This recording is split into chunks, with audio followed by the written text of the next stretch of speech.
Hello! Ayan, another vlog, another content. Ayan guys, alam nyo ba ito, nakakain ito? Ano siya, damo-damo lang. Ayan, tumutubo siya sa spring season. At ang tawag sa kanya is wood horsetail. Ayan.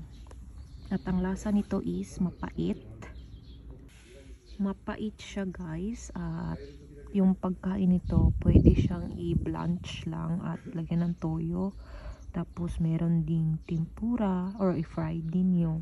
Tapos with saute with onion and garlic.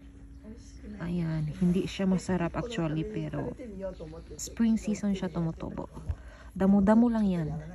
Pag spring season, maraming pwedeng kainin sa labas ng bahay. Yung kapag masinop ka lang, libreng pagkain, libreng ulam. Yan, just for share. Thank you for watching.